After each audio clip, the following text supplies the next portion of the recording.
Going on, y'all? It's Kenny, aka Watch, coming to you live from the gym, building up godly young men.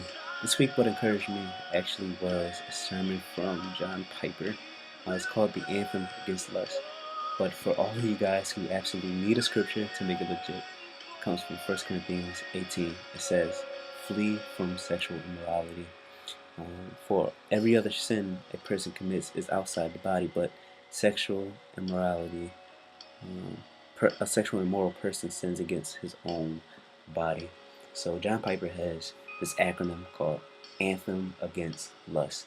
And the acronym is avoid, know, turn, hold, enjoy, move. So avoid, flee from these moments of lust, these moments of wanting to fornicate, these moments of wanting to masturbate, these moments of wanting to engage and indulge in these thoughts that we have towards women or even towards men, if you're struggling with that. So avoid these things.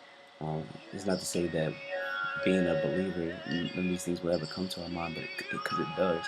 So what he's saying is that when these thoughts do come, when these situations come up, avoid them. Try your best to avoid them. And when they do, second thing is say no within 5 seconds.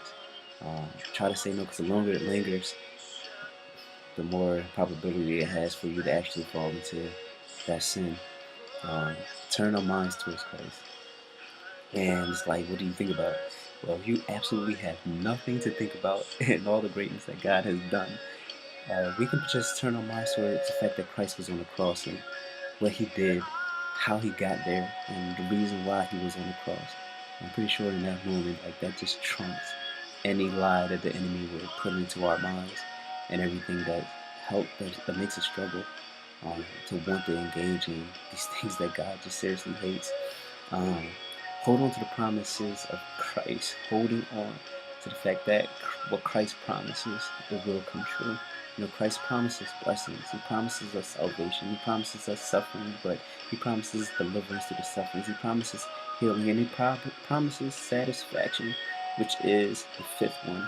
Enjoying the fact that Christ is our superior satisfaction. That nothing else can satisfy us other than Christ. And the last one is move into a meaningful activity. If we're really struggling in these moments, like just to get up and run or play football or do something crazy like pray or read our Bible or something, just to really just trumpet, just to throw out the lies the enemy is trying to make us run into, or sometimes it's not even the enemy, sometimes it's just our own desires. So just one of the things that really encouraged me was the fifth one. I really like learning and reading about that one. Is enjoy the fact that Christ is our superior satisfaction.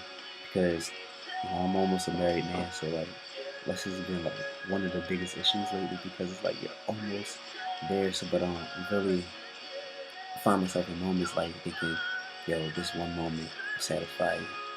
Look this way, or look that way, or think this, whatever the case may be. But when you give in, it's like, dang, yo, that jump wasn't even worth it. And we all know that nothing can ever satisfy us the way that Christ is, because as human beings, we search for satisfaction in everything that we do. That is in us to be satisfied. But where we go wrong is we look for our satisfaction in other things other than Christ. So that was good to help me see like Christ as my satisfaction.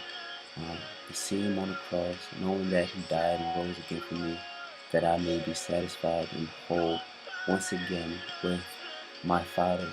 So remember, guys, the anthem against lust this week: avoid, know, turn, hold, enjoy, move. Yo, be encouraged, brothers. I'll see y'all in a couple weeks. Peace.